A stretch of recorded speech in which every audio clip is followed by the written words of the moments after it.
Muy buenas tardes a todos y a todas.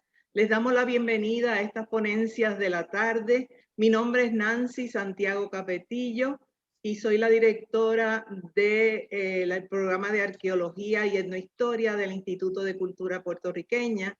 Y para mí es un privilegio presentarles a los ponentes de esta tarde.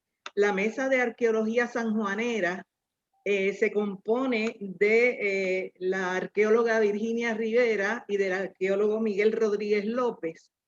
La arqueóloga Virginia Rivera Calderón ha dirigido investigaciones en numerosos yacimientos, tanto precolombinos como coloniales. Sus trabajos han sido publicados en las actas de los Congresos de Arqueología del Caribe y en la actualidad realiza estudios de arqueología histórica en la Plaza de Calley, donde se han descubierto abundantes restos arquitectónicos y el primer cementerio del pueblo y residuario de desechos históricos tales como cerámica, botellas y metales relacionados con el desarrollo urbano de la plaza. Dejo con ustedes a la arqueóloga Virginia Rivera. Sí. Muy buenas tardes a todos. Mi nombre es Virginia Rivera Calderón. Le agradezco mucho al comité organizador de este encuentro por la invitación que me han hecho. La presentación mía va a ser sobre las excavaciones arqueológicas en el cuartel de Vallajá y el barrio de Vallajá igual. Estas excavaciones también son compartidas con la doctora Lourdes Domínguez, que por razones técnicas no puede estar con nosotros, y pues hemos decidido entre ambas unir nuestras ponencias para hacer una ponencia y aprovechar así el tiempo. Y comienzo con este trabajo de Vallajá, que es un trabajo único en su momento. Traspasó las metas que nos habíamos propuesto en este proyecto al poder identificar tantos recursos arqueológicos, tanto material arqueológico y pues ha sentado un precedente en la arqueología histórica y urbana de San Juan. Comienzo. El proyecto de excavaciones arqueológicas en el barrio de Vallajá resulta ser una de las investigaciones de arqueología histórica más importantes realizadas en nuestro país y en el Caribe. Ha tenido lugar en la zona de Vallajá, en el viejo San Juan. La misma se inició con motivo de la construcción de la Plaza del Quinto Centenario y el estacionamiento soterrado que hoy se encuentra al este del cuartel de Vallajá. Para llevar a cabo dicho proyecto, se requirió de un arduo y ambicioso trabajo de varias fases de trabajo arqueológico. Los resultados han sido de un valor incalculable, ya que fue posible recuperar una de las mayores y mejores colecciones de artefactos históricos de Puerto Rico. Las evidencias recuperadas durante las excavaciones nos permitieron situar el barrio desde el siglo XVII hasta el siglo XX. No obstante, los materiales entre los siglos XIX y XX son los más abundantes y diversos.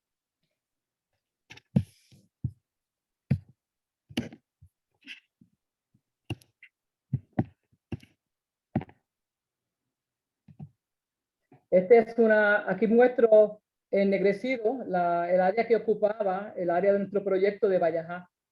El área negra que presenta la fotografía es el área donde se llevaron a cabo los trabajos de este proyecto. Virginia, disculpa, no estás compartiendo la presentación. Sí, sube la pantalla de Zoom, share screen, ¿lo viste ahora? Sí, share screen. Le doy a Vallajá y ¿qué hago? Y ya, ahí subió. Dale un segundito. Ahí puedes, si quieres, darle slideshow abajo o ahí, ahí también puedes hacerlo. ¿Okay? Y dale from beginning.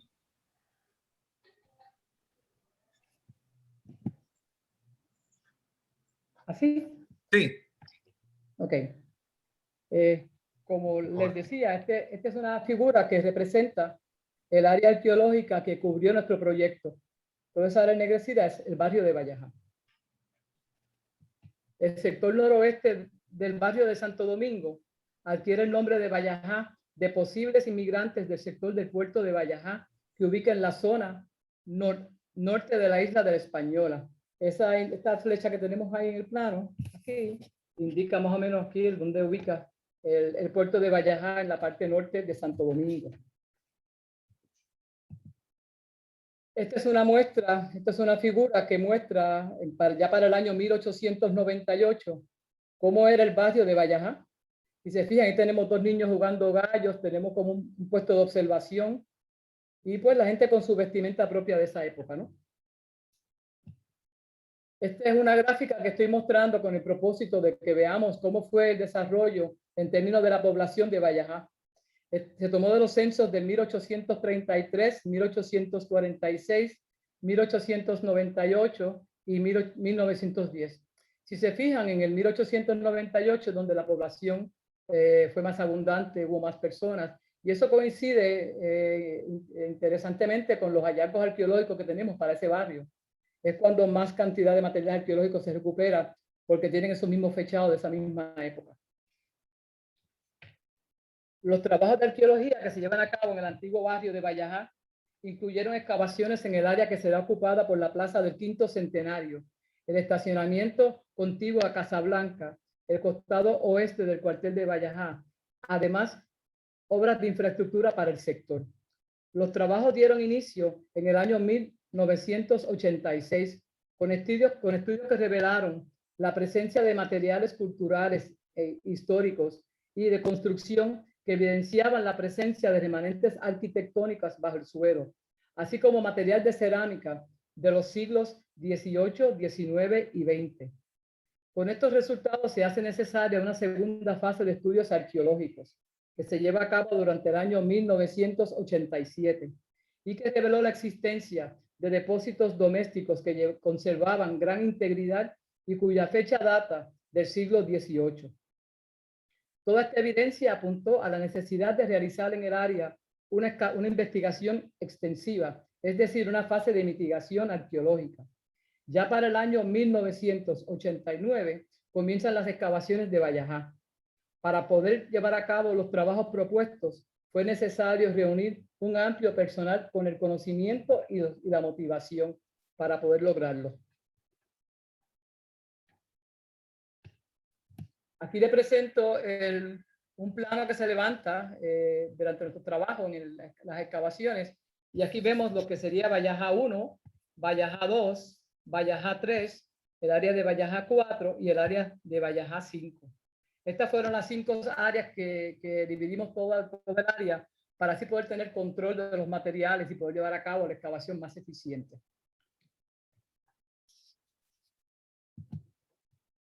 Los hallazgos identificados durante los procesos de excavación corresponden básicamente a depósitos residuales o basureros y otros elementos arquitectónicos. Estos están básicamente asociados a unidades habitacionales. Por la naturaleza de las remociones de estructuras realizadas en el pasado, los restos pertenecen en su mayoría a pisos, cimientos de estructuras demolidas y elementos que ubican debajo de las casas asociadas posiblemente a las mismas o de épocas anteriores. Esta fotografía lo que hace ver es lo complejo que es las excavaciones en áreas urbanas, históricas, ¿no? Encontramos sobrelapados cimientos uno de otros. En esta área pueden ver un piso con su pared y acá vemos otro piso y acá otro, y todos tienen distintos niveles, ¿no? Empezando desde por acá arriba. Entonces, aquí tenemos paredes de cimientos de casas que existieron en el lugar. Tenemos aquí una bóveda de un aljibe, posiblemente de una letrina.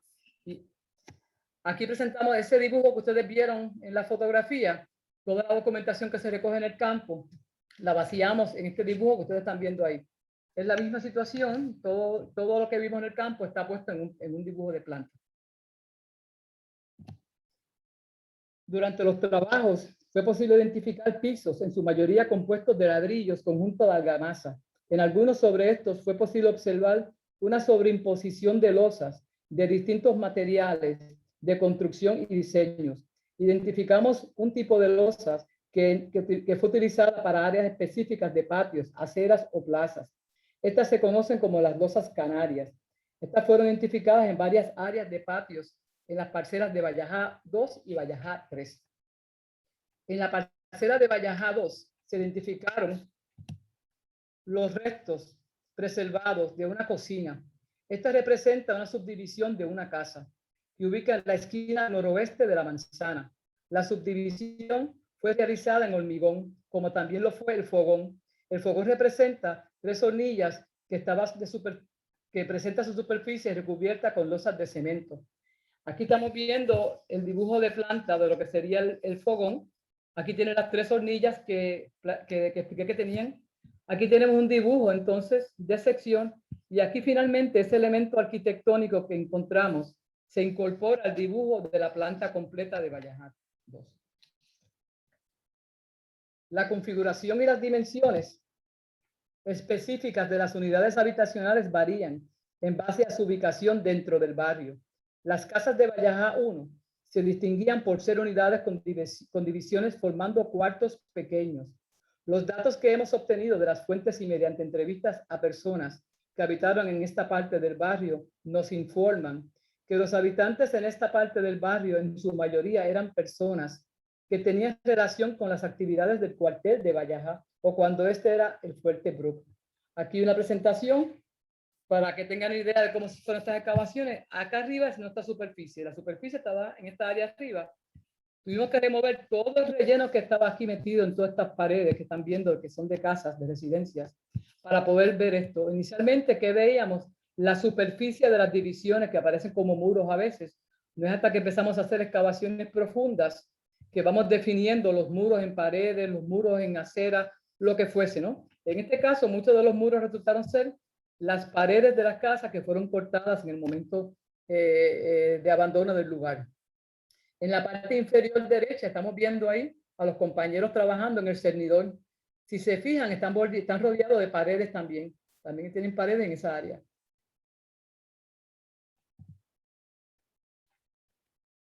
En la parcela de Valleja 2, las estructuras de mayor tamaño, de hecho, al igual que lo documentado en Valleja 3, se observaron muros de hormigón sobrepuestos en la superficie de ladrillo, con el propósito de dividir cuartos de mayor tamaño posterior a la ocupación norteamericana. Esto es un dibujo de paredes, ¿no? De sección que llaman. Pues este dibujo, si se fijan, tienen unas líneas que van verticales. Esas son las líneas que están indicando las particiones de la casa en ese momento, ¿no?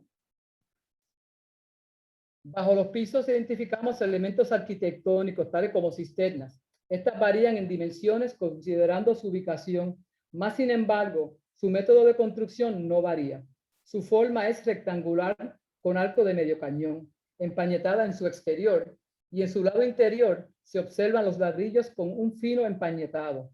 Solo 3 de estas estructuras conservaban su bóveda al momento de identificarlas. Aquí tenemos otra vista de los hallazgos, ¿no? En esta área. Esta creo que es Valleja 5. Y cada flechita de esa está indicando algún tipo de elemento arquitectónico que fuimos encontrando, ¿no?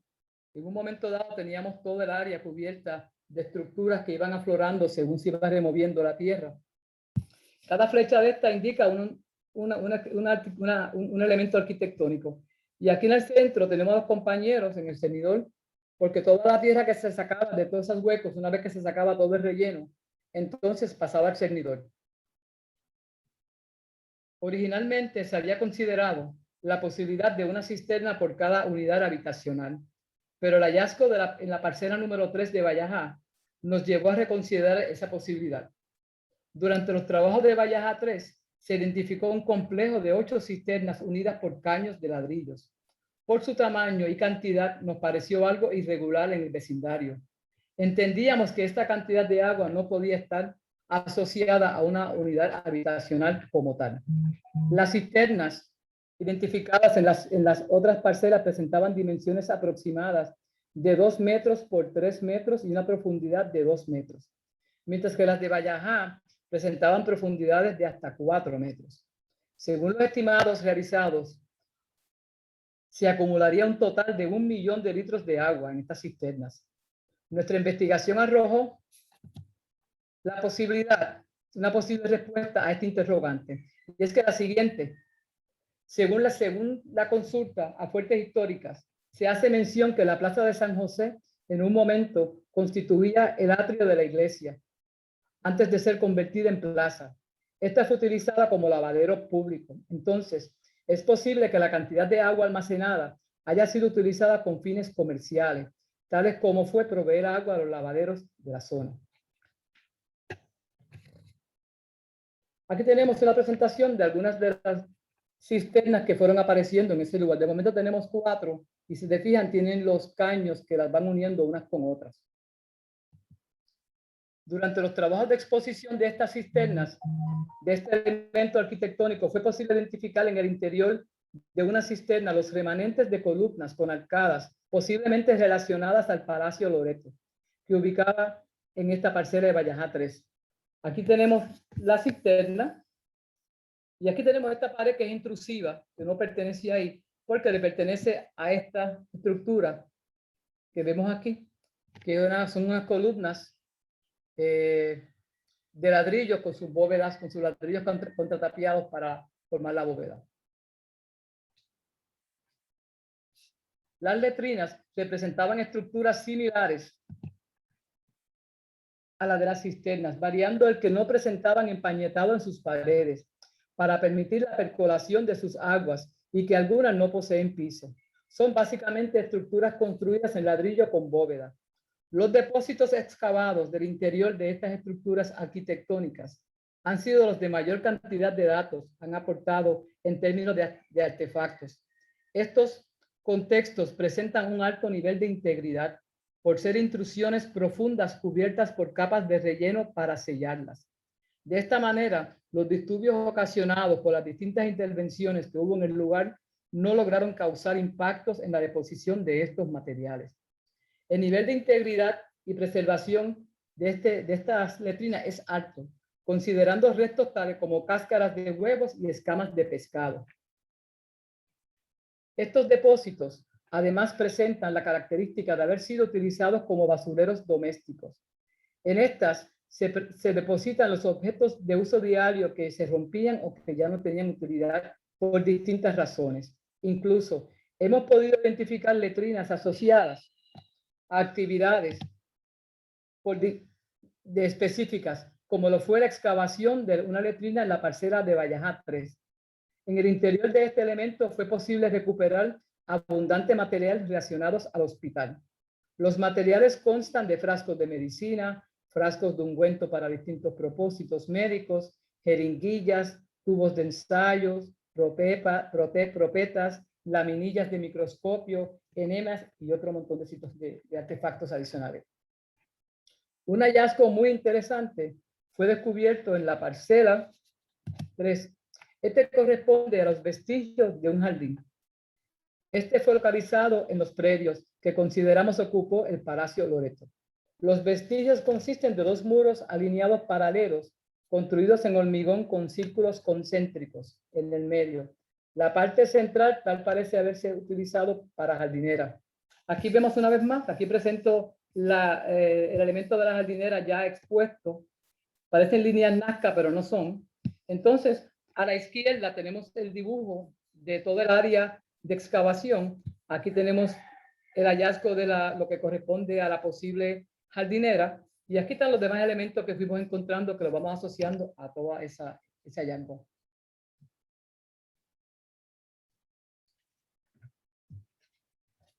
Por último, los trabajos de excavación hacia el oeste de la Plaza de San José nos ofreció la posibilidad de establecer los límites verticales y horizontales de esa área, del yacimiento precolombino que yace debajo de la iglesia de San José.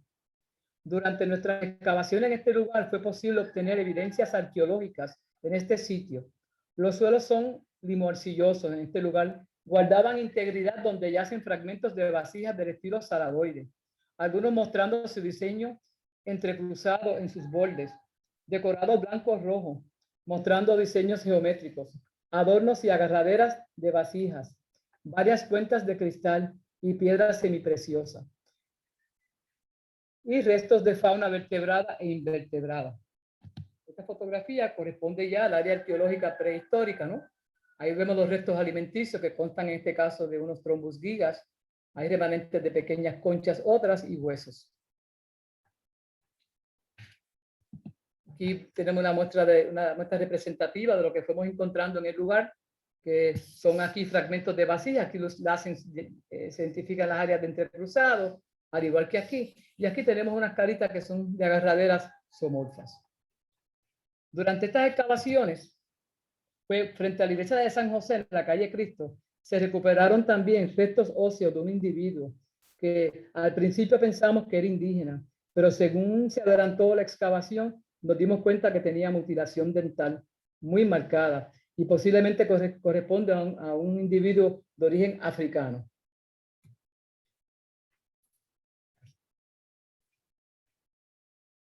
Los análisis materiales recuperados para poder llevar a cabo estos trabajos en el laboratorio. Fue necesario organizar un equipo amplio con el propósito de llevar a cabo todas las áreas que envuelven un laboratorio arqueológico. Junto a la doctora Lourdes Domínguez, arqueóloga de Cuba, fue posible orquestar un plan de manejo para esta colección.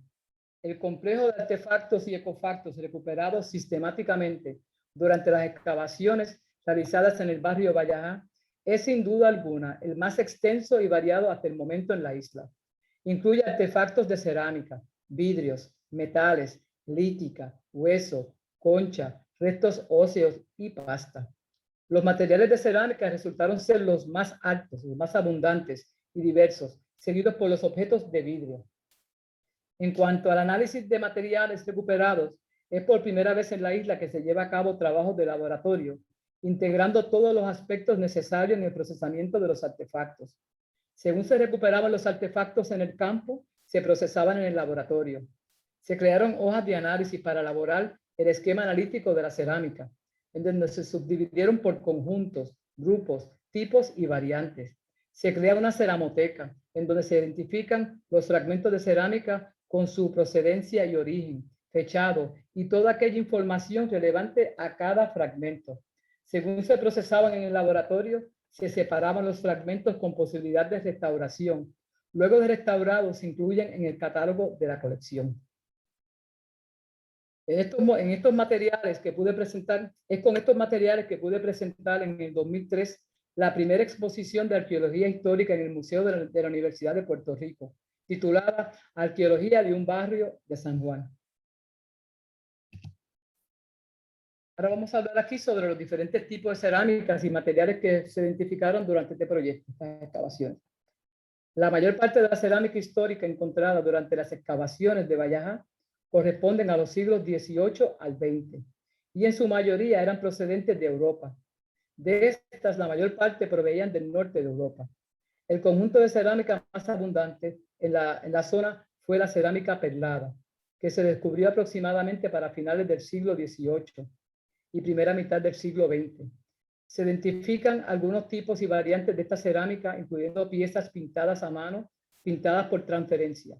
La cerámica perlada surgió en Europa con la necesidad de producir artículos de cerámica a bajo costo. Inicialmente del tipo pintado a mano y posteriormente pintadas con la técnica de transferencia de estampados, lo que permitía la producción de gran escala y a menor costo. Este tipo de cerámica fue muy popular entre las clases más pobres. Aquí tenemos unos dibujos que se hicieron apuntillados en el laboratorio por Geraldo Torres, que fue nuestro dibujante. Si te fijan, todo es losa perlada, pero plantean diferentes tipos de decoraciones del mismo plato, aunque todas son bordes de plumilla.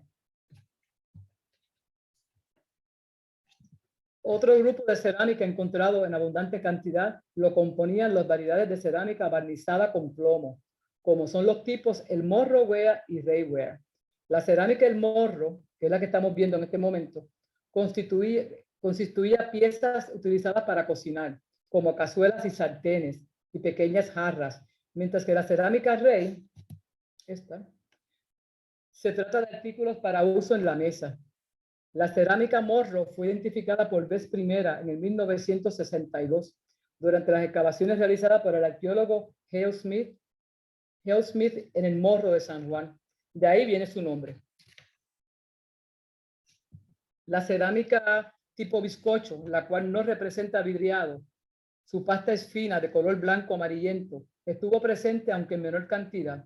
Se utilizó mayormente en jarras con asas y platos. Según varios arqueólogos, este tipo de cerámica no se extiende más allá del siglo XVI, mas sin embargo, en excavaciones de sitios más tardíos se ha identificado como lo fue en el caso de Vallajá. Durante las excavaciones fue posible recuperar abundantes fragmentos de cerámica correspondientes a botijuelas. Además de las botijuelas, se identificó cerámica tipo gris, de la cual es representativo los hidroceramos.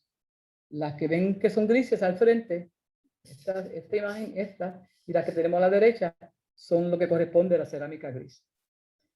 Además de las botijuelas, se identificó cerámica gris, de la cual es representativo el hidroceramo. El nombre hidroceramo fue otorgado en el 1809 por Forney.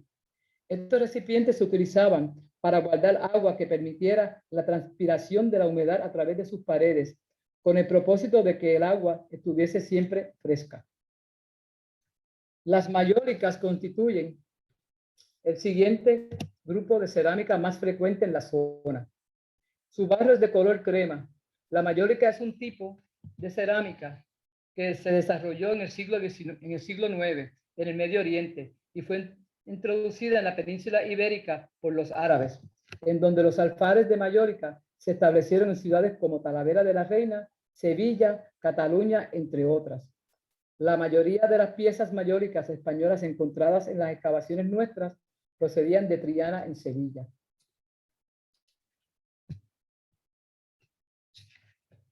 Uno de los conjuntos más abundantes resultó ser la cerámica semirefinada o semiporcelanas, conformada por los grupos losa crema, perlada y losa blanca. Este nuevo tipo de losas trajo como consecuencia el desplazamiento de las mayóricas en el continente europeo y el de la losa de Pedernal en Inglaterra. La más antigua de todas es la losa crema, 1762. Ya para el 1800 comienza a perder popularidad con la llegada de la losa perlada en el 1775. Posteriormente, Joshua Wedgwood continúa experimentando hasta que en el 1779 logró fabricar una cerámica más blanca con la losa crema. Para lograr este nuevo producto, Joshua añade pedernal molido a la pasta y cobalto al vidriado, dejando atrás el color amarillento de la losa crema para dar paso a un lustre de color azuloso. Debido al uso de cobalto en la pasta, y en una pasta más fina y más dura. Otra de las losas semi-refinadas consta de la losa blanca. Según comienza a disminuir el interés por las cerámicas de losa perlada, comienza el aumento de la losa blanca en el 1820. Este tipo de losa obedece a avances en la tecnología de la manufactura durante el auge de la revolución industrial. Al igual que las losas crema y perlada, la losa blanca consiste en su mayoría de objetos de mesa, además de objetos sanitarios como lo son los bacines.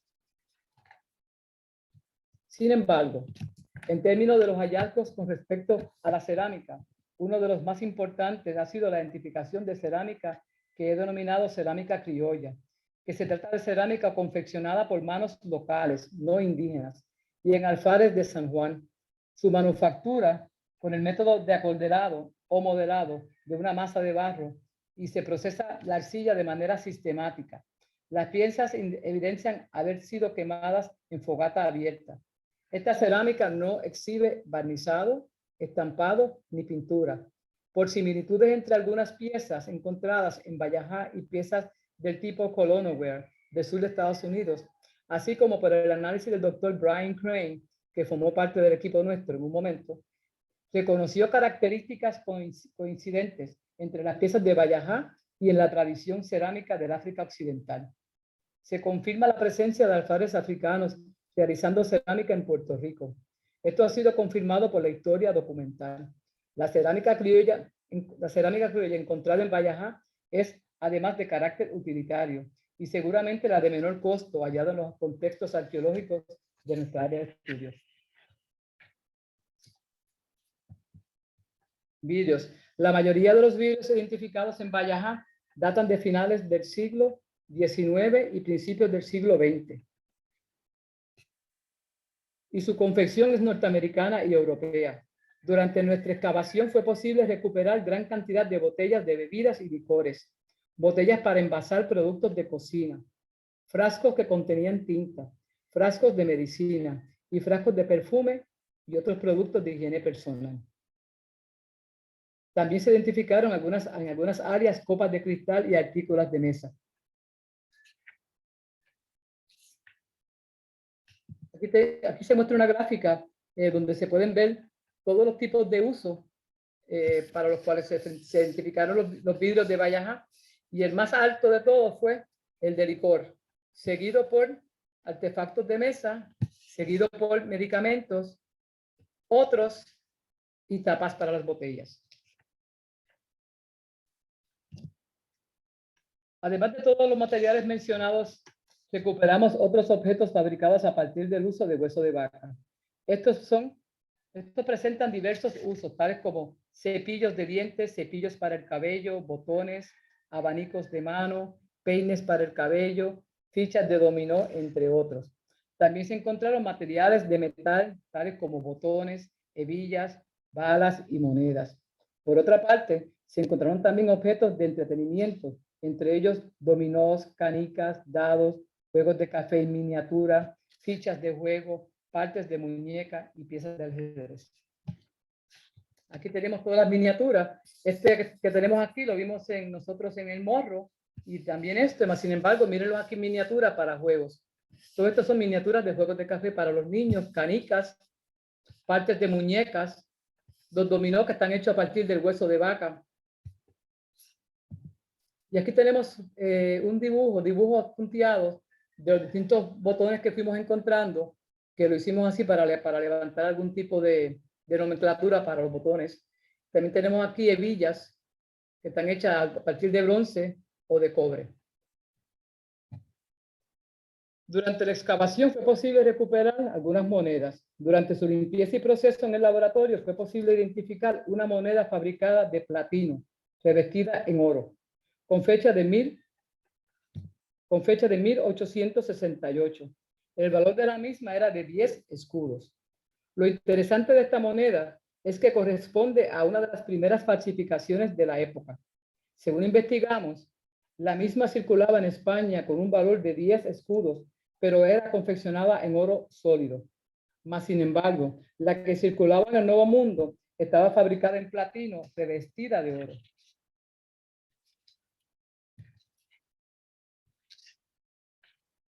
Los restos faunísticos se encontraron. Uno de los aspectos que revela importante información sobre la vida cotidiana en el barrio y en su estructura social interna lo es la dieta de sus residentes. Con el fin de recabar información sobre ese aspecto de la vida cotidiana del barrio, se implementó el uso de flotadores para la recuperación de estos restos alimenticios. Los materiales faunísticos se encontraron preservados y una selección de gran cantidad de material encontrado fue enviada a la Universidad de Florida para un análisis zooarqueológico.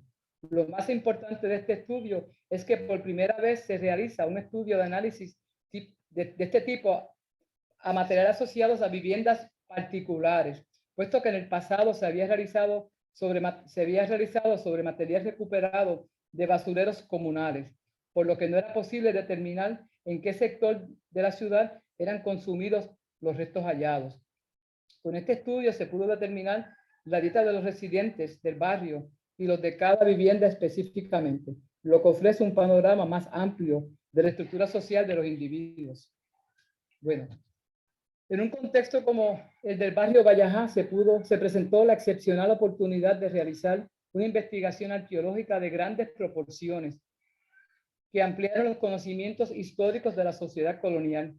Se trató del estudio arqueológico urbano más abarcador realizado en Puerto Rico y por consiguiente la recopilación de la mejor y mayor colección arqueológica de artefactos de un centro urbano del periodo comprendido entre los finales del siglo XVIII y comienzos del siglo XX. Como hemos visto, el proyecto arqueológico del barrio Valleja reveló información importantísima acerca de la historia, no solo del barrio, sino de la vida de sus residentes, de su economía familiar, de su quehacer cotidiano. Conocer qué alimentos llevaban a su mesa los puertorriqueños que vivieron en el barrio Valleja entre los siglos XVIII, XIX y principios del XX. ¿Qué pertenencias tenían? ¿De qué tamaños eran sus casas y habitaciones? ¿De qué forma estaban construidas? ¿Con qué se entretenían? ¿Qué productos podían adquirir? Son datos que se obtienen de la investigación arqueológica y que nos brindan información valiosísima acerca de la vida cotidiana de la época, que de otra forma hubieras quedado enterrado bajo las capas de tierra en el recuerdo de sus últimos residentes.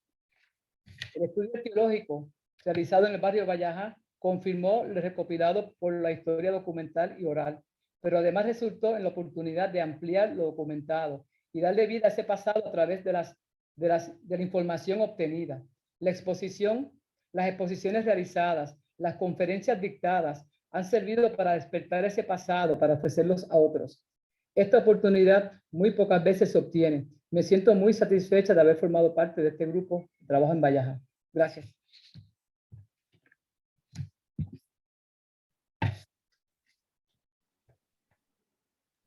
Esto ha sido un verdadero manjar. Gracias, arqueóloga Virginia Rivera. Ha sido realmente un conocimiento estupendo de esa área.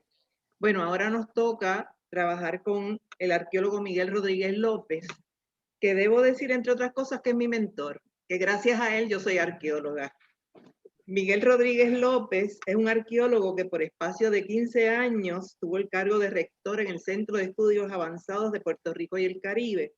Tiene 4 libros publicados sobre temas de arqueología y etnohistoria y un centenar de artículos en actas y revistas sobre historia y arqueología.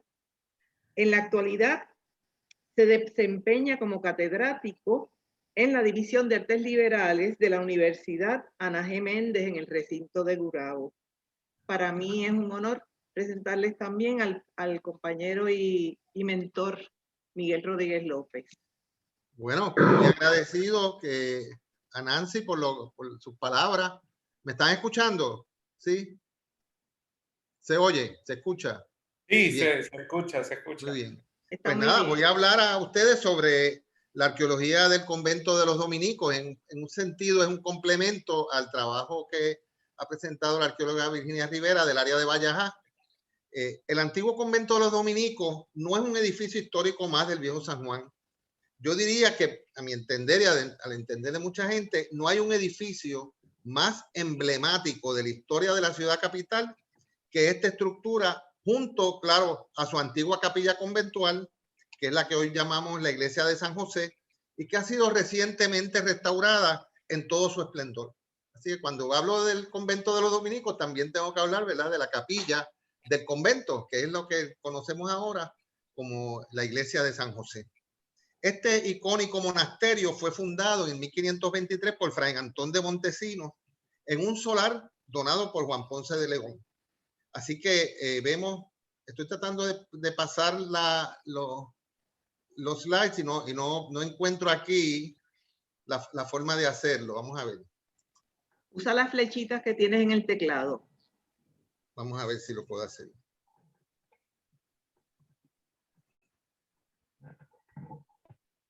No me sale. Vamos a ver. También puedes usar el cursor.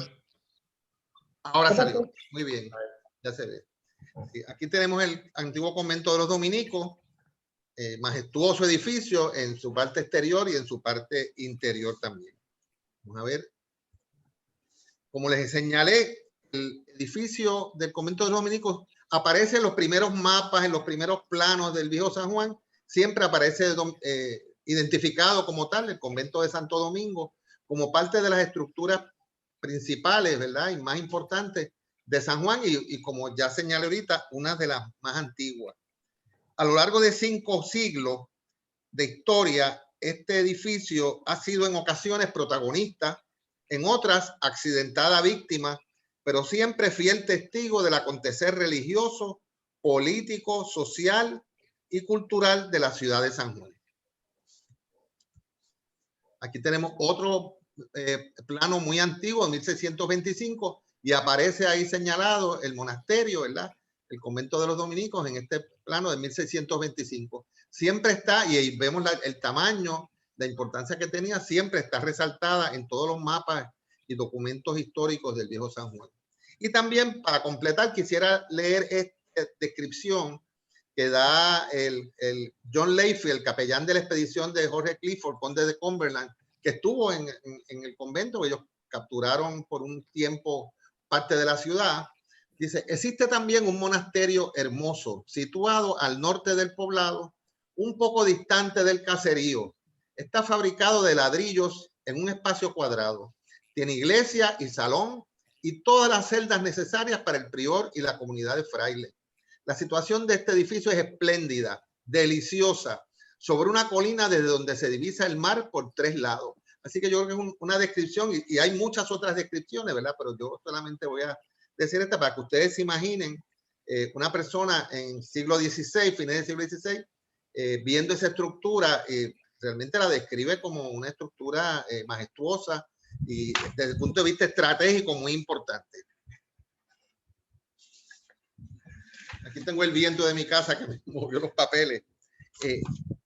Hay muchos personajes históricos que han tenido que ver con la historia en alguna manera asociados a su historia del convento de los dominicos. Obviamente Juan Ponce de León, Fray Antón de Montesinos, Juan de Haro, hasta Miguel Enrique, que estuvo preso, ¿verdad?, por un tiempo allí en esa estructura también.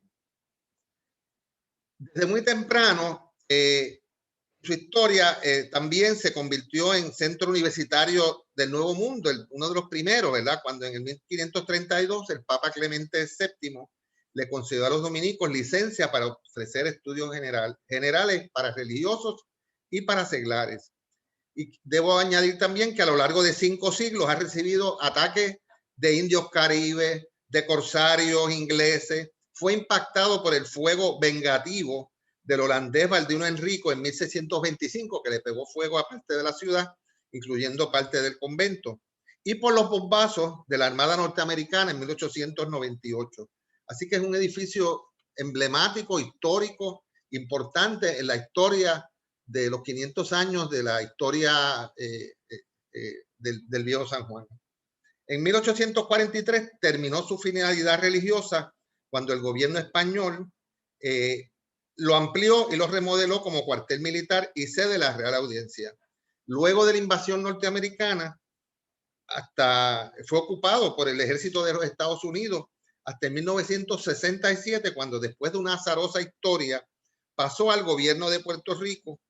Y en el 1968, un equipo encabezado por don Ricardo Alegría, que ya era director del Instituto de Cultura, comenzó su restauración hasta que en el 16 de enero de 1970 se convirtió oficialmente en la segunda sede del Instituto de Cultura puertorriqueña.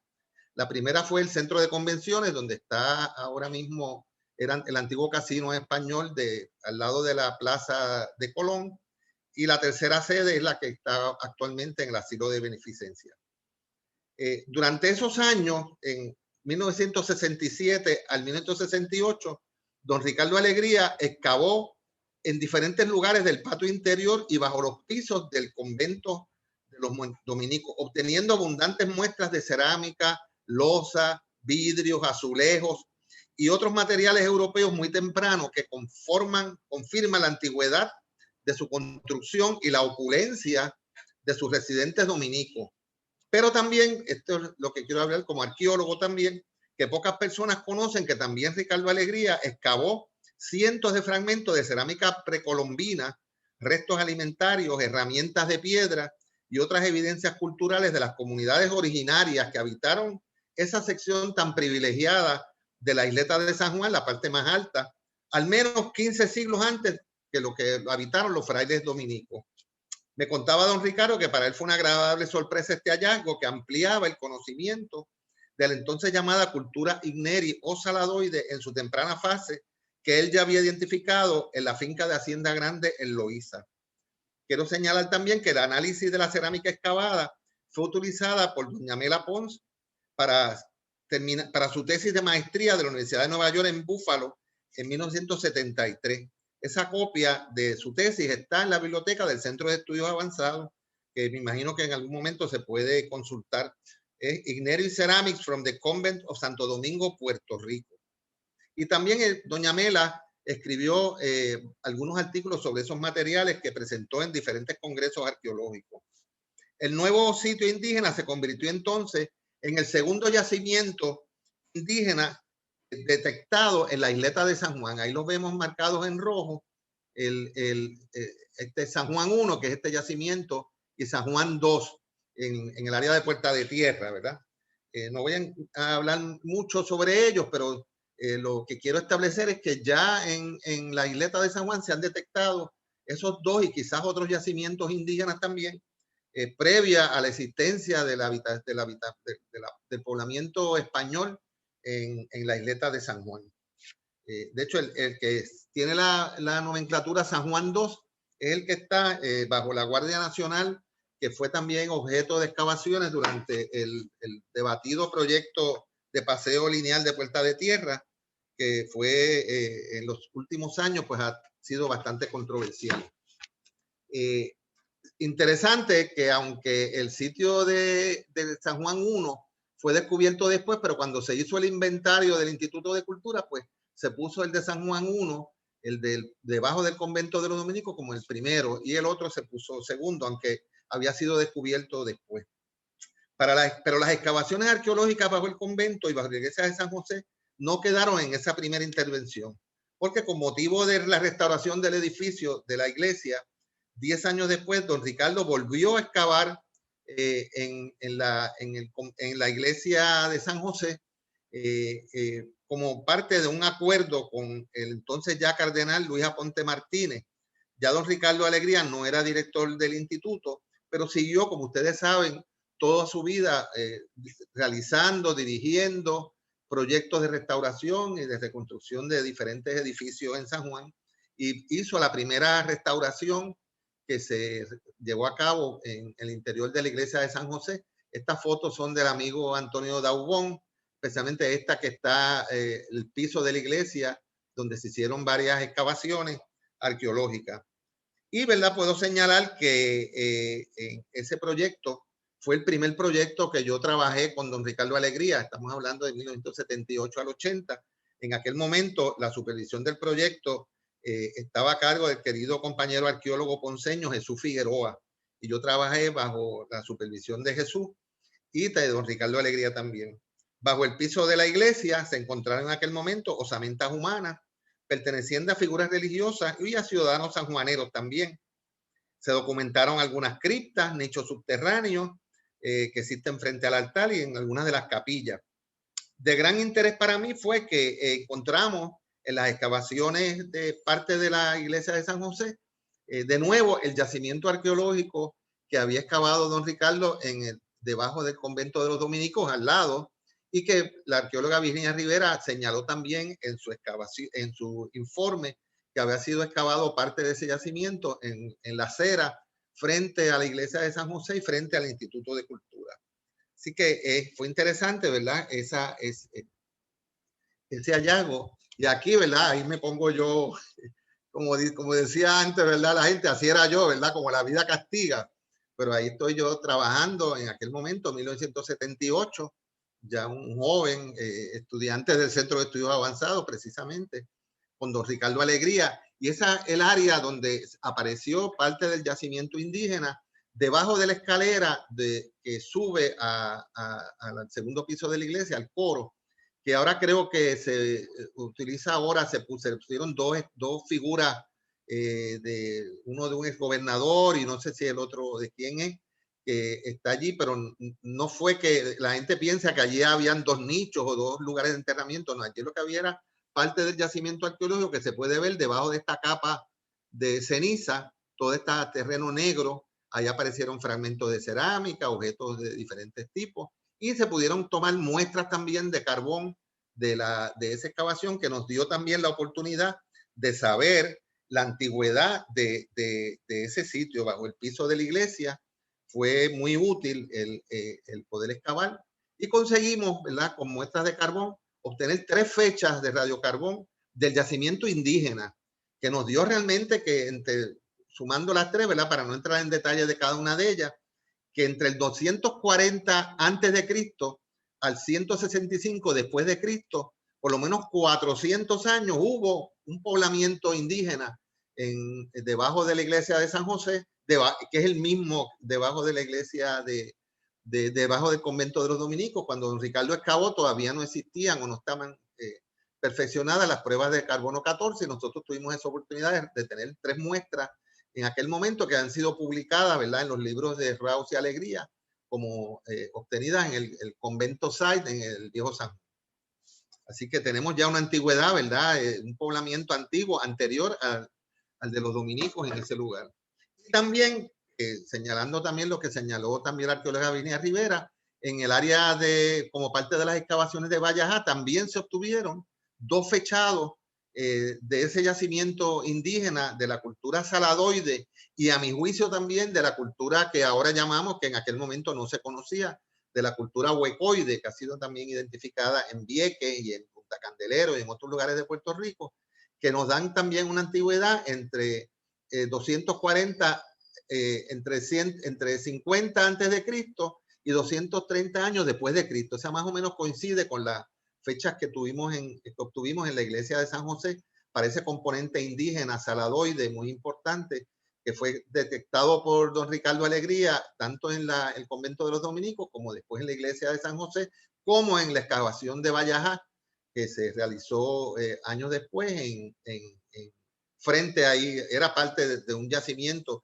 Obviamente era el sitio más alto de San Juan, era el sitio preferido, cualquier grupo indígena hubiese preferido ese lugar porque era el más alto, donde ahí se veía toda el Viejo San Juan, las entradas de la bahía y todo. Y por esa misma razón también los dominicos después escogieron ese lugar para hacer su convento. Así que son las mismas razones, aunque eran diferentes poblamientos. En 1993, 1993, yo tuve la oportunidad de, con un curso de arqueología pues, del Centro de Estudios Avanzados, con un grupo de estudiantes, excavar en un lugar al interior del convento de los dominicos, que se iba a arreglar porque era una sala de equipo eléctrico que se iba a hacer una excavación bajo el subsuelo. Y obviamente, pues nosotros tuvimos la oportunidad de hacer una pequeña excavación en ese lugar y volver a excavar el lugar. Pensábamos en aquel momento que íbamos a encontrar parte del yacimiento indígena, ¿verdad? Pero realmente interesante, no encontramos evidencias de componente indígena, excepto algunos fragmentos muy dispersos, pero sí también tampoco había materiales de la etapa fundacional del convento del siglo XVI, pero sí encontramos materiales del siglo XVII y XVIII y principios del siglo XIX que realmente nos pareció importante porque de ese tiempo histórico no se excavó mucho materiales en el mismo proyecto de Vallajá, que mayormente eran materiales del siglo XVIII y del siglo XIX. Pero ahí tenemos, ¿verdad?, algunas de las escenas de las excavaciones en ese pequeño cuartito, que era un cuartito de equipo eléctrico y tenían un montón de cosas. Y nosotros hicimos una pequeña excavación muy profunda. Ahí tenemos, ¿verdad?, algunas de las personas que participaron en la excavación. Ahí tenemos al arqueólogo Carlos Pérez, que fue estudiante mío, ¿verdad?, en ese curso. Y después él fue director del programa de arqueología hasta hace poco, cuando la doctora Nancy Santiago pues está ocupando ahora esa posición. La muestra que excavamos, ¿verdad?, de materiales históricos en ese lugar, aquí tenemos, ¿verdad?, en el laboratorio arqueológico, la excavación, el análisis y la clasificación de los materiales. Como ustedes ven, era un depósito muy rico, muy abundante de materiales de la época histórica. Y yo diría, ¿verdad?, que los materiales importantes, parecidos también a lo que ya señaló la arqueóloga Virginia Rivera, una gran cantidad de cerámicas morro ware y cerámicas criollas, estas que están aquí abajo, ¿verdad?, que muchas veces se confunden con cerámica indígena, porque obviamente eran hechas a mano, en forma sencilla, eran cazuelas de tipo para cocinar la comida diaria, y se utilizaba esa alfarería burda, ¿verdad?, cruda, se asociaba más a los contextos domésticos que sectores y grupos privilegiados de la sociedad colonial. Pero es importante recordar también que en el convento de los dominicos, aunque muchos de los materiales representaban, ¿verdad?, vamos a ver ahorita, materiales de una sociedad, de alta sociedad, de un grupo social privilegiado, pero también ahí había trabajadores, había sirvientes, había esclavos también, ¿verdad?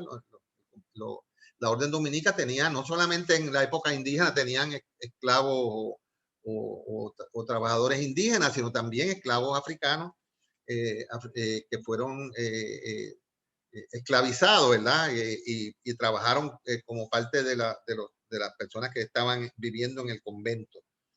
En lo que corresponde a la vajilla de mesa, ¿verdad? Vajilla más fina, sí encontramos también la cerámica semiporcelana de los siglos XVI al XVIII, que siempre se consideran estos materiales como asociados a grupos privilegiados, ¿verdad? Y eso nos chocó a nosotros en aquel momento porque estábamos excavando en un convento de monjes, ¿verdad?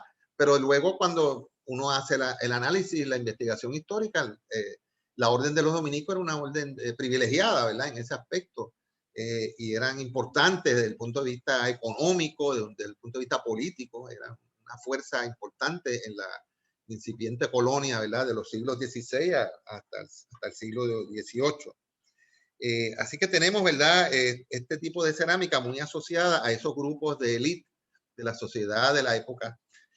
Este fragmento, ¿verdad? Y es para nosotros fue, ¿verdad? Lo más importante, si pudiéramos llamar algo así. Es un fragmento de porcelana oriental de la China, posiblemente fabricado en China entre el año 1574 y 1644 y llegó a Puerto Rico. Tiene que haber habido, ese es un fragmento, pero tiene que haber llegado mucho más vajilla, ¿verdad? De platos desde la China, de porcelana. Es una porcelana que se preparaba para exportación y que tiene esa cronología tan antigua y que llegó aquí en algún momento, ¿verdad? Eso es una vajilla elitista de excepción, de porcelana. Llegó quizás por contrabando o llegó también a través del galeón que venía de Manila, que llegaba por Acapulco y luego pasaba a México y luego pasaba al Caribe. O sea que esa es una pieza obviamente de interés para los que estudien el comercio internacional de la época, porque el pensar que en una isla tan pequeña y aislada había materiales provenientes incluso de la China, pues representa algo importante. También encontramos otros materiales, ¿verdad? Por ejemplo, un florero de mayólica sevillana decorada en azul y varias pipas holandesas, ahí las ven en el extremo izquierdo, de caolín con cazolete y soporte, que pueden ubicarse por lo general entre los siglos XVI hasta principios del siglo XVII. Y también en los contextos de un convento, botellas de vino en abundancia, ¿verdad? Y me sonrío, pero de nuevo también, ¿verdad? Que asociamos siempre, ¿verdad? Estos conventos, estos monasterios, con muchos grupos, ¿verdad? De abstenciones pero realmente había una cantidad enorme de botellas de vino, de equipos de fumar, ¿verdad? Las pipas holandesas, de fumar tabaco, vajillas de élite, así que es interesante, ¿verdad? Esos hallazgos en este lugar. Y aquí tenemos, interesante también, recuperamos también equipos de clavos, un cierre del libro de misal del siglo XVII, 5 monedas muy desgastadas, no tengo la foto aquí, y solamente fragmentos de botones de hueso, mucho. Un pequeño fragmento de un cepillo de huesos también, que lo tienen ahí también, ¿verdad? Con los huequitos ahí para poner las cerdas del cepillo, piedras de fusil, una cuchara de plata y algunas cuentas de incrustaciones, pero una sola de rosario, esa que está marcada aquí, ¿verdad? La pusimos también como ejemplo, un rosario, una cuenta de cristal de rosario. Y eso nos llamó la atención, ¿verdad? Porque ahorita vamos a ver en términos de que fue poco el material que encontramos en ese basurero dentro del convento asociado a las actividades religiosas del convento. También restos alimentarios muchísimos, de peces, de vacas, de cerdos, de aves, de moluscos marinos, o sea que ahí había buena comida, había un suplemento constante de comida de cerdo, de los peces, de caracoles marinos, almejas, ostiones, etcétera. Y que es importante, ¿verdad? Que ahí tomo prestado una cita de mi querido amigo Fray Mario Rodríguez, que en una ocasión, hablando de una conferencia sobre los dominicos, decía que el obispo Bastida acusaba a los dominicos de ser mal ejemplo y los criticaba por tener carnicerías y chinchorros de pesca y venderle todas las peces y las cosas que capturaban y cobraban la carne y el pescado a la población de San Juan. O sea que también los dominicos tenían un negocio, ¿verdad? De vender, tenían chinchorros de pesca, parece que se dedicaban a la pesca y le vendían los peces y otros alimentos al resto de la población de San Juan. Y el obispo Bastida le llama la atención a los dominicos, ¿verdad? Que por estar haciendo eso. Como ustedes pueden ver, el análisis de los materiales recuperados coincide con la hipótesis preliminar en cuanto a su cronología y la clasificación del conjunto. Como me explicó la doctora Lourdes Domínguez, que me ayudó en la clasificación de la cerámica, igual que la arqueóloga Virginia Rivera, se trataba de elementos distintivos de una élite social que dominó ese espacio religioso y a la vez doméstico y la vida cotidiana de esa sociedad. Un detalle de interés es que encontramos muchos artefactos que por lo general no asociamos al quehacer religioso. Habían piedras de fusil, botellas de vino, monedas, fichas de juego de azar, porcelana oriental y otras cosas más. Tampoco hay mucha abundancia de piezas de las cosas que comúnmente asociamos con contextos religiosos. Pero es posible que ese contexto, ¿verdad? Ese componente artefactual religioso se encuentre en otro lugar del monasterio que no fue el que nosotros excavamos, en otro lugar. Porque cuando nos dimos cuenta, viendo los planos antiguos del monasterio, y aquí tengo creo que algunos mapas, que en 1792, la parte que nosotros excavamos no era parte, era el patio del monasterio. Ya claro, el monasterio tuvo unas extensiones, unas expansiones que incluyeron cubrir esa zona y hacer ahí otros salones y otras actividades. Pero inicialmente, ¿verdad? Cuando se echó esa basura allí, era parte exterior del monasterio, es la barranca que ustedes ven cuando del lado de donde está el convento de los dominicos, que da hacia la callecita que divide el convento de la plaza del Quinto Centenario, hay como una barranca ahí, eso es bien profundo. Pues parece que los habitantes, los residentes del convento, pues arrojaban por ahí abajo la basura doméstica, todas esas cosas que excavamos, y era parte del patio exterior. Luego se cubrió y cubrieron entonces el basurero y cubrieron todos esos restos, y cuando nosotros los excavamos ahora en un salón con techo y todo, ¿verdad? Pero en el momento en que se depositaron estos materiales parece que eran fuera de los lugares. Nos inclinamos a pensar que el depósito excavado es uno exclusivamente doméstico, donde solamente se arrojaban desechos del área de la cocina, que tanto de los frailes como de los esclavos y los criados, pues cocinaban y posiblemente comían de las mismas cosas, ¿verdad? De no haber conocido su procedencia, se podría haber pensado que se trataba de un conjunto doméstico residencial de una familia criolla, pero de alta posición social del viejo San Juan. Debemos recordar que para la mitad del siglo XVI, ya desde muy principio, la Orden de los Dominicos disfrutaba de un gran poderío económico. Poseían estancias en ingenios en los valles del Toa, en Loíza, donde empleaban indios y negros esclavizados en los cultivos y la crianza de ganado. Además, se sabe que grandes terratenientes que eran residentes de San Juan donaban al morir partes de sus propiedades en la isla a los dominicos con el fin de ellos asegurar o al menos facilitar su paso al reino celestial, ¿verdad? Y como decía don Ricardo, también se pagaba por ser enterrado dentro de la iglesia con esos fines también, ¿verdad? Conclusiones, ya estamos terminando.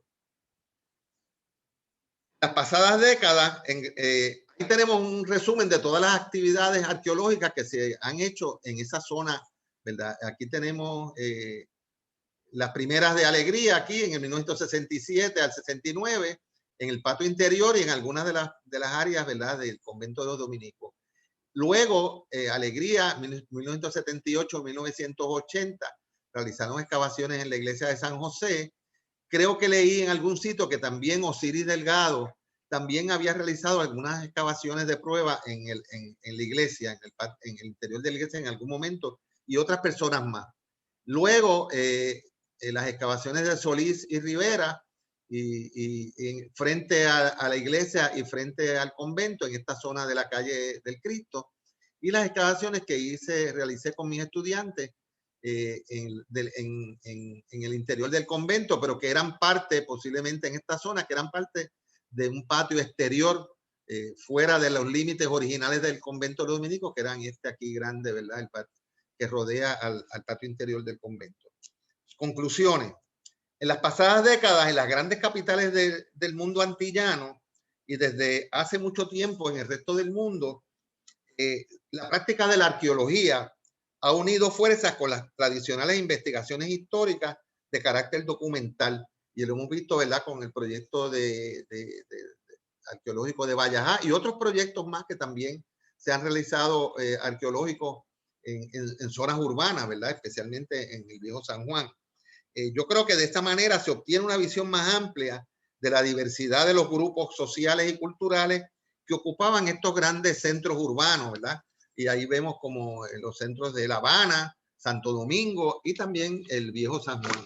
Las flechitas se me salieron un poquito de eso, pero apuntan a las grandes capitales, pero también otras capitales también de América Latina, que la arqueología histórica ha hecho una gran contribución, y yo creo que siempre hay que considerar, ¿verdad?, cuando se hacen trabajos de investigación histórica, de reconstrucción de zonas urbanas, especialmente contar con la arqueología, porque no todo está escrito en documentos. Igual, ¿verdad?, que arqueología solamente, pues tampoco, porque no podemos a veces interpretar los hallazgos que hacemos, pero se complementan. Yo creo que es importante, que es una manera de entrelazar de manera más dinámica la reconstrucción, tanto de las sociedades originarias indígenas, ¿verdad?, que vemos así, como de las coloniales y también de las comunidades marginales que con mucha frecuencia se invisibilizan en los estudios del pasado. Muchas veces cuando excavamos, ¿verdad?, como contó la arqueóloga Virginia Rivera, esa zona de Vallajá es una zona marginal y ahí hay una gran cantidad de objetos, de artefactos que identifican las actividades que se hacían en esa zona y quiénes eran los que poblaban esa zona, que no eran grupos de élite, ¿verdad? Los resultados de esta clara documentación arqueológica nos dicen, el permiso, y esto lo digo, ¿verdad?, con el permiso de mis queridos colegas historiadores, que San Juan tiene mucho más de 500 años de historia, así que estamos celebrando, ¿verdad?, y muy bien, y yo creo que ha sido un logro grandísimo este congreso de los 500 años de historia de San Juan, pero tenemos que también recordar que desde el tercer siglo antes de Cristo, es decir, desde hace 2300 años, vivían seres humanos de manera casi continua en diversos puntos de la isleta de San Juan, en diferentes áreas que se han descubierto hallazgos arqueológicos indígenas también, como por ejemplo en Puerta de Tierra, debajo del convento de los dominicos, y otros lugares más también. En La Puntilla se han informado también hallazgos de fragmentos de cerámica indígena y otros lugares más. Así que yo creo que la arqueología nos ha permitido documentar al menos 1700 años de historia antigua precolombina en el Viejo San Juan, y documentar obviamente las investigaciones históricas, arquitectónicas que se han hecho, y de arqueología histórica, los 500 años de historia colonial que ha habido, ¿verdad?, desde los siglos XVI al XXI. Siempre yo, obviamente, en apoyo, ¿verdad?, de que veamos nuestra historia como un continuo, y es parte de la historia de nuestros pueblos caribeños, que no podemos separar la historia antigua de la historia colonial, vamos a ponerla así. Lo hacemos como desde el punto de vista para estudiarlo, ¿verdad?, de cierta manera, pero siempre recordar que Puerto Rico tiene mucho más 500 años de historia, posiblemente tiene hasta sabemos que ha habido poblamientos humanos 3000 años antes de Cristo, o sea que tenemos ya 5000 años de historia en el país. Posiblemente en el Viejo San Juan, si no estuviera tan cubierto, ¿verdad?, por edificaciones, podíamos haber quizás encontrado lugares también muy antiguos de la época arcaica, porque es que la isleta de San Juan es un lugar impresionante para poder vivir.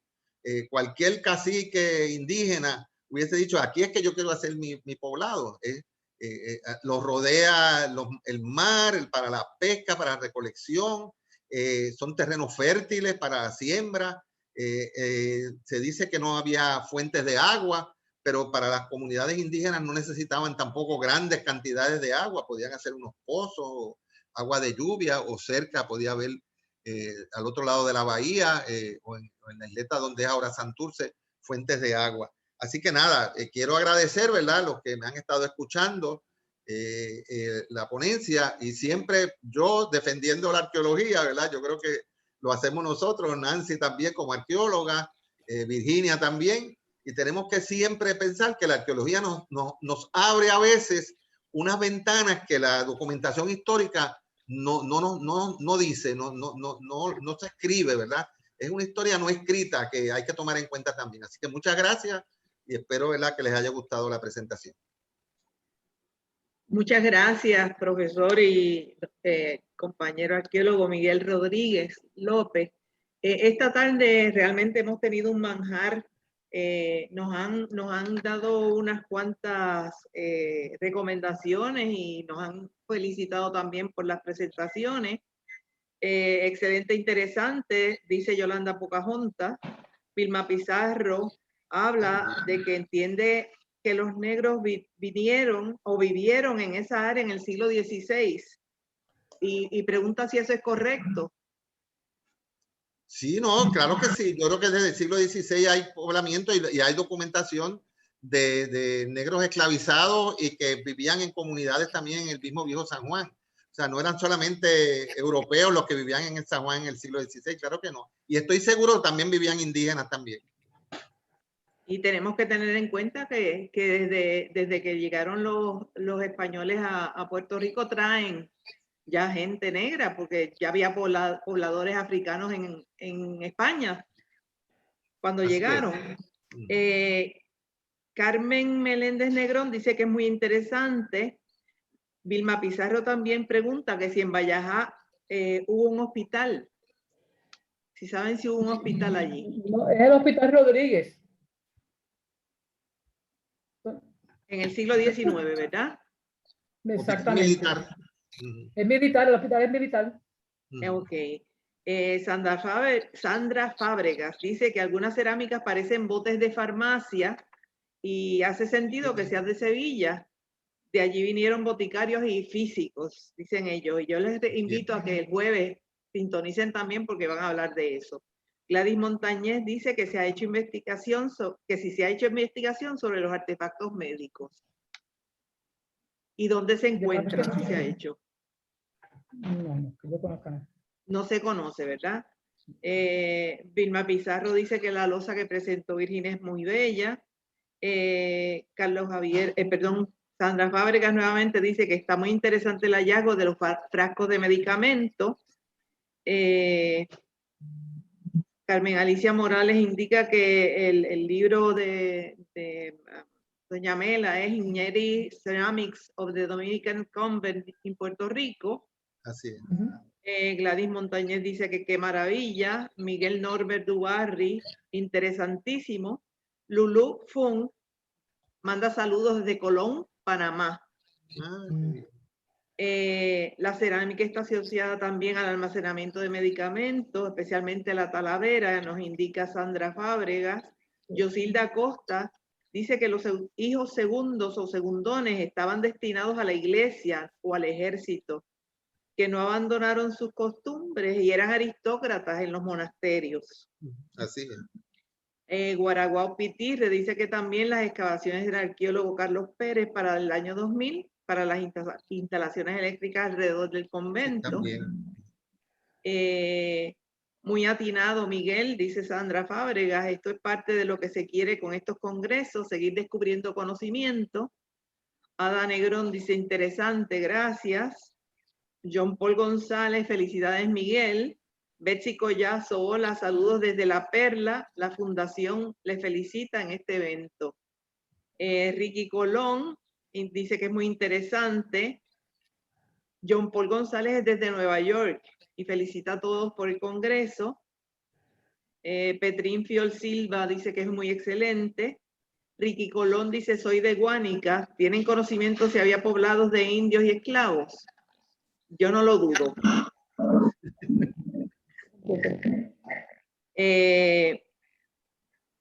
¿Dónde se encuentran las publicaciones de Valleja? Pregunta Carmen Alicia Morales. Bueno, se publicaron varias cosas. Cuando se hizo la presentación en el museo de la Universidad de Puerto Rico, se hizo un catálogo para esa exposición. Se escribió en la Oficina Estatal de Conservación Histórica, también tiene unas publicaciones, y los informes finales y mensuales de ese proyecto todos están archivados en la Oficina Estatal de Conservación Histórica. Excelentes presentaciones, dice Ileana Lacot. Muy informativo, Elías Román. Lorel Cubano dice saludos y muy emocionada de ser parte de este 500 aniversario de nuestra hermosa ciudad. Gracias por este foro.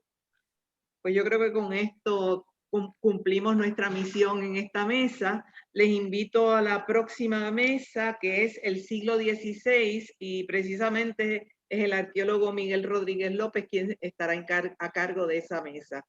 Les damos las gracias a todos por su asistencia. Muchas gracias a los ponentes, han sido maravillosos. Muchas gracias. Todos muy y a los buenas. que nos escucharon. Gracias. Bendiciones a todos. Adiós. Adiós.